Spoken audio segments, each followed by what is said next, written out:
Good day, everyone. I am Roderick C. Plaza Jr. I will be the one to discuss to you what makes speaking difficult. So here, there are 5 stages in speaking process. So first is the conceptualization. Second is the formulation. Third is the articulatory buffer. Fourth is the articulation. And then fifth is the auditory feedback. So we will not focus on the stages of the speaking process, but the question is what makes the speaking difficult. So probably or the common answer will be the lack of vocabulary, or we are not familiar with the words or the language we use in our speaking or in our communication activities. So the topic here is what makes speaking difficult. So first is the clustering. First is clustering. So clustering, fluent speech is phrasal, not word by word. So the learners can organize their output cognitively and physically through such clustering. So when we're going to speak or to talk, because speaking is involves talking. So when we're going to talk, we will going to talk it in a way of phrasal, not word by word. So I will give you an example. It is a common example. So when someone talks, or when someone asks you a phone number, you will answer probably in a way of like this. So 0926 554 2745. So the person who asking your number will understand you, unlike when you answer or tell your number in a way of saying like this. So 0926 554 2745. So there's a big possibility that the person who asked your number will cannot understand you or will not catch your answer or your phone number. So it is better to answer or tell this way in clustering your phone number, like 0926 554 2745. So that is clustering. So the second one is the lack of redundancy. So it is very common to us, especially in the communication activities. So we can categorize the redundancy into two. First is the redundancy in grammar. Second one is the redundancy in the field of studies, in the field of speaking rather. So in the redundancy in grammar is not advisable, but the redundancy in speaking, in the field of speaking, is very important because the speaker has an opportunity to make the meaning more clear, more better through the redundancy of language. So the common example is in the classroom. So the teacher will ask the student a particular question. So but the whole class was very noisy. Then probably the student will not catch up your or understand your question. Then he or she will ask you like this: ma'am, sir, pardon, can you repeat the question? So in that way, the redundancy is in the what we call this, is being applied. So you will ask the question again, and then the receiver or the student will probably understand your question more or better. So that is where the redundancy will takes place. So the third one is the reduced forms, the contractions, elisions, reduced vowels, etc. All forms special problems in teaching spoken English. So it is not necessary for us to sound like a native speaker, but to know or learn the reduced form. because reduced forms are used in our daily speech or our daily conversation. So example of these are give me a break. So give me is a reduced form of give me. So another example is I wanna go home. So wanna is the reduced form of want to. I want to go home. So these reduced forms are very important to know, to learn for us as a non-native speakers, because um, we like it or not, we use this in our daily conversation. So the fourth one is the performance variables. It is the process of thinking as you speak. As you speak, you are thinking, your mind is working. So it allows you to manifest a certain number of performance hesitations, pauses, backtracking, and corrections. So for example, if you have trying to speak, and then you will say, for me, this will like that.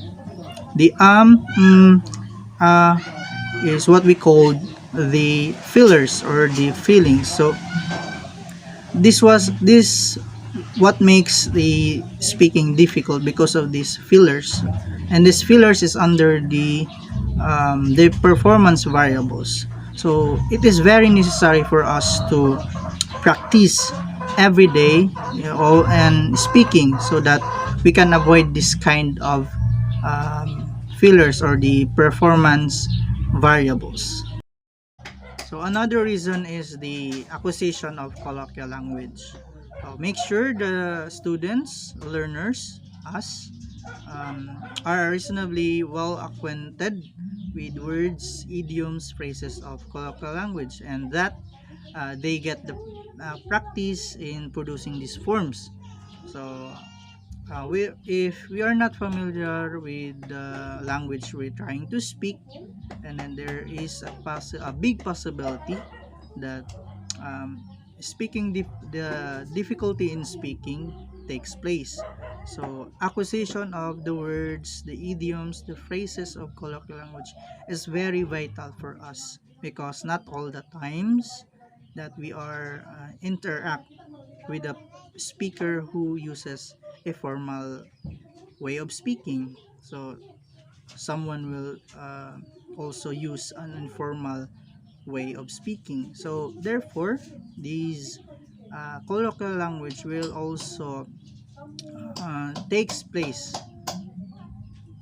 when we are going to interact, to especially when going to interact in a native speakers. So it is very vital for us to know, to learn, and to acquainted these colloquial language for us to interact better and to have a successful communication towards others. So, number 6 is the rate of delivery. So it is another factor that affects our speaking ability or speaking skills. So one of the tasks in teaching spoken English, particularly in English, is to help learners achieve an acceptable speed along with other attributes of fluency. So when we are trying to speak, or when we're trying to deliver our speech, and then there are a lot of audience, or we will talk to someone, so we must to control our speed ourselves in speaking, not too slow or not too fast, because if you are trying to speak in a fast way, others might find it difficult to understand, difficult to comprehend what you are saying, because of the the speed of the fast delivery of your speech. So if you are trying to speak in a slow way, so others might find it boring, because it is based on my personal experience, yes. The rate of when someone speak in a slow way, in a slow rate of delivery, I find it boring. So that is why it is necessary for us to speak in exact speed. We deliver our message in a exact speed or rate of our delivery. So that's the way we avoid difficulty in speaking. So another factor is the stress, rhythm, and the intonation. So these are the important characteristic of English pronunciation. So the stress time rhythm and of spoken English and its intonation patterns conveys an important message. So, for example, you will say this or you will say to your best friend. I would love to order a dessert. I would love to order a dessert. So your best friend will probably ask you or confused. What? You will order a dessert? So the proper one or the proper way to speak is I would love to order a dessert. I would love to order a dessert. So, uh, we will make put the right stress to make to make emphasis on the word we use so that we have to deliver our message correctly. The last one is interaction from the root word interact. So for enable for us to improve our speaking skills, we have to interact with other people, interact with some groups of people in doing communication activities so that yes so that we improve develop our speaking abilities easily and through interaction. Good day, everyone. I am Jessrel C. Ramagas, a fourth year BSED English student. Today, I'll be discussing the topic teaching pronunciation. Are you excited to learn another lesson? So, without further ado, let's get started. For this topic, we will be discussing the two subtopics, which are the beginning levels of English learners and intermediate levels of English learners. What is teaching pronunciation? To teach pronunciation effectively, you need several types of knowledge. First, you need to know what are the facts about pronunciation, how the speaker's mouth moves when they produce sounds of language. Lastly, and how the word stress, rhythm, connected speech, and intonation work. Believe it or not, improving your pronunciation can help you learn English more easily. This is because pronunciation forces you to listen to different speakers more carefully and focusing on how they make the right sounds when they speak. By listening to how the natural sounds in the sentence, you are more likely to make them yourself. Let's discuss first about the beginning levels of English learners. The first level is syllable stress. Correct primary stress helps the listener to understand your speech. If you slightly mispronounce a word, but the primary stress is correct, you can often communicate its meaning. So, stress is very important, especially for words you use often.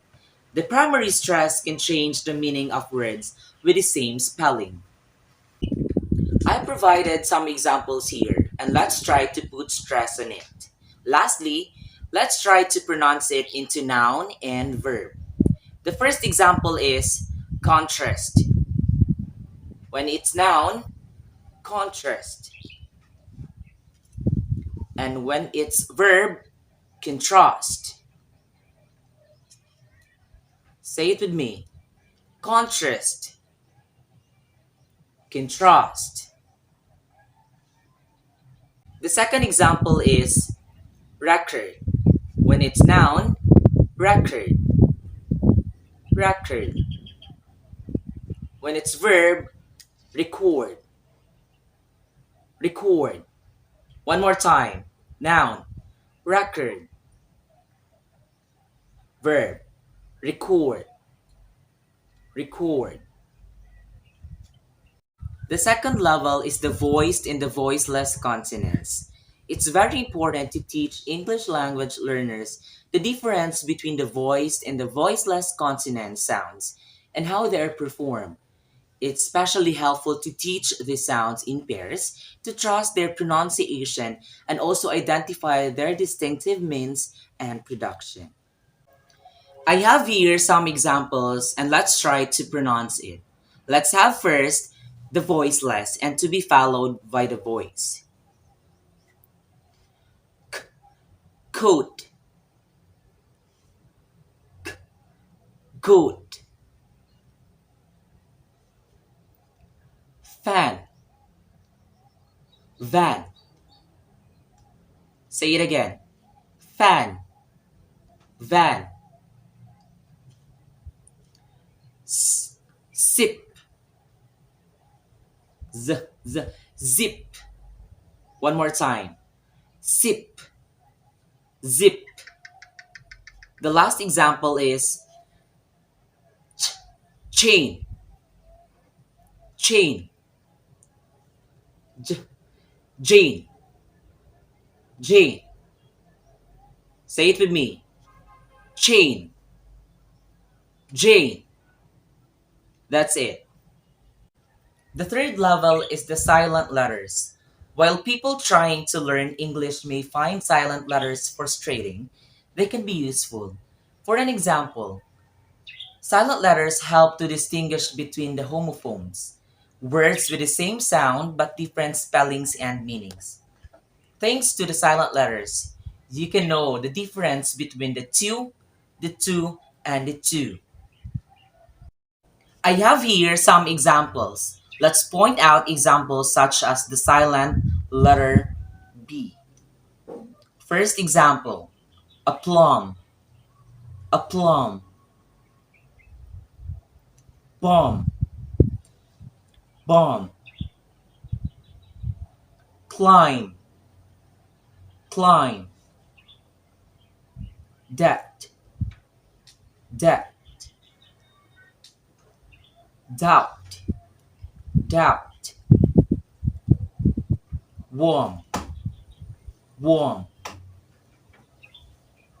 Tom, Tom, lamb, lamb, thumb, thumb. And the last one is nom, nom. One more try. Aplomb, bomb, climb, debt, doubt, warm, Tom, lamb, thumb, nom. That's it. The last level of the beginning levels of English learners is a silent final E. Silent E turns the vowel from the short vowel into a long vowel, and it's not a sentence that will stick with younger students. Instead, use something like bossy. E makes the vowel say its name. This creates a fun image in the reader's mind of an E bossing around other vowel. I provided some examples here, and I want you to try to pronounce it. The first example is, let's make the vowel before it say its name. Say for example, the cape, the mine, and the note. Once again, cape, mine, note. The second example is, makes the C and the G soft. Ice, cage, dance, range. One more try. Eyes, cage, dance, range. The last example is, keep I, L, U, and V from being the last letter. The examples are give, give, clue, clue. And the last one is tie, tie. That's it. Let's discuss the second subtopic of this lesson, which is the intermediate levels of English learners. The first level of intermediate is the use of material pairs. Small differences in pronunciation between the similar words. Let's try to pronounce it. Butter, butter, barter, barter, cat, cut, cat, cat, beat, beat, beat, pin, bean, cheap, jeep, thin, thing. One more try. Butter, barter, cat, cat, beat, beat, pin, bean, cheap, jeep, thin, thing. That's it. The second level of intermediate is the word stress patterns. These focus in the short sentences using standard words stress patterns. Let's pronounce first about the nouns and the verbs. The first example is project. When it's noun, project. Verb, project. Project, project. Object, object. One more try. Object, object. The last example is when it's noun, convict, convict. When it's verb, convict, convict. Say it with me. Convict, convict, convict, convict. That's it. The last level for intermediate level is the introduce stress and information. This focus their attention to the music of the English through the use of stress and information. The teacher should use audio presentation in order for the students to learn how the word is being pronounced correctly and how is it used. And that ends our topic. Thank you for listening and God bless.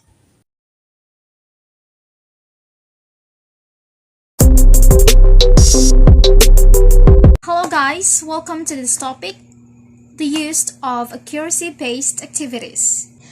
Accuracy precedes fluency. Fluency, a system that delivers information immediately and expertly. These activities will support learners in delivering content in a proper and accurate manner.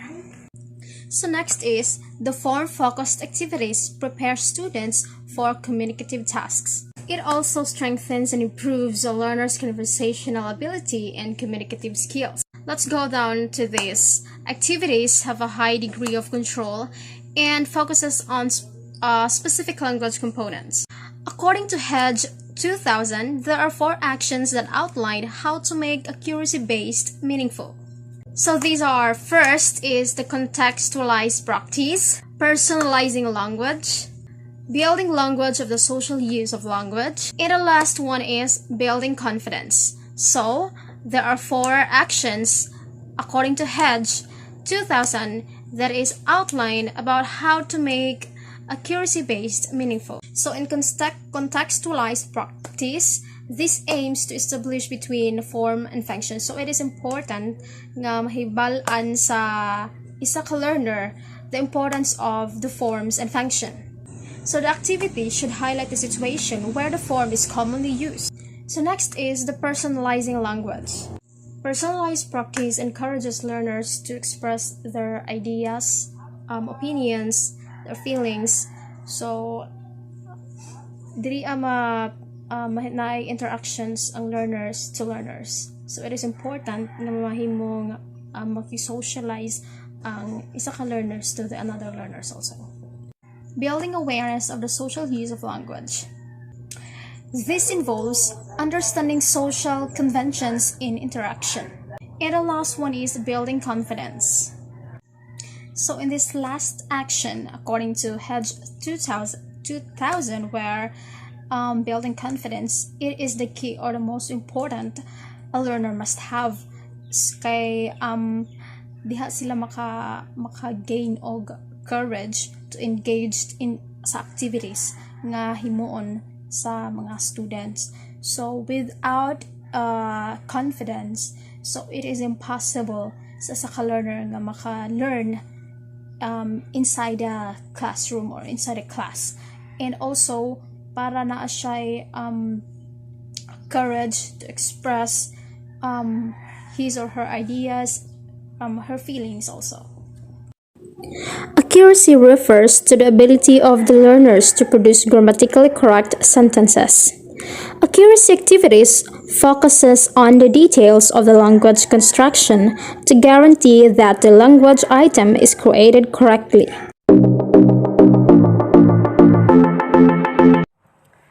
Good day, sir. This is Michelle Botingana Tabak. My topic is all about talking to second language in the beginning level.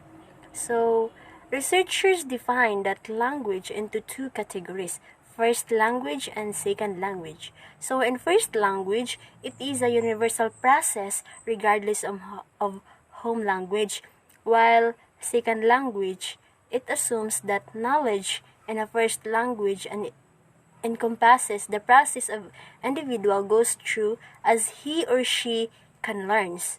The element of a new language, such as a vocabulary, phonological components, grammatical structures, and writing systems. So in teaching the second language in the beginning level, teachers should design to appropriate learning activities and to encourage students to participate actively during the learning process to help master and skills and methods of collaboration and learning students. So as a teacher, I'm teaching the second language into the beginning level. We should teach them first. We have teaching the basics. So in teaching the basics, it starts with the alphabet and numbers. This is the first things you should start in teaching a second language in order to your students can learn easily. Next, we have teaching pronunciation. And teaching pronunciation, especially for those difficult sounds, teaching pronunciation is extremely important when teaching English as a second language. When you're teaching a second language for the beginning sounds or pronunciation, it is particularly hard to do so. Yes, when you are in teaching a pronunciation. Next, we have teach your students nouns. So after teaching the alphabet and numbers, let's move on to nouns. So teaching nouns will be one of the easiest things for you to students to learn. This is because your students will be able to look at everything around them and as a potential things to learn. Next, we have explain how adjectives modify nouns. Adjectives allow you to describe nouns, so they are important for good in communication. So it helpful also to teach adjectives right after you teach nouns because adjectives are used exclusively with nouns. Next, we have instruct your students on verbs. So teaching verbs will be a huge step in the process in which your students will put together into full sentences like a writing spoken. Yes. I have here 7 tips for teaching a second language for beginners. So first, we have keep instructions clear and simple.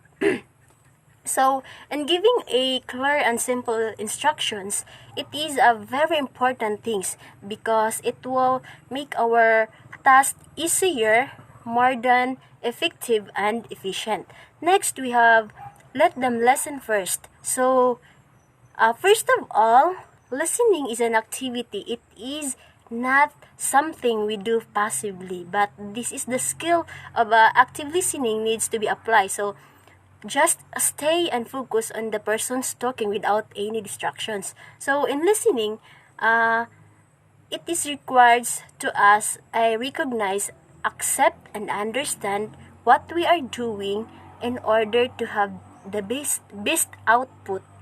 Yes, that is let them listen first. Next, we have drill, repeat, drill, repeat, drill. So, and the beginners need a lot of repetition and drilling, especially as they get to grips with the sounds of their new language. So that is a drill repeat. Next, we have establish classroom language early on. When teaching a second language, this is the best goal of a teacher. It is to use as much of the target when we talking a language, and also when reviewing a day in the classroom of the most frequent ways that language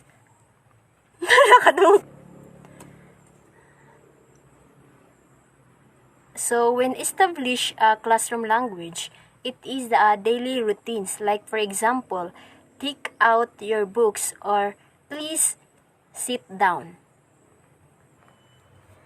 Next, we have avoid meta language. So it is probably the most unusual word you will say today. So it's very useful for learning a language. But first, what does it mean about meta language? So meta language, it is a words or symbol for talking about language itself.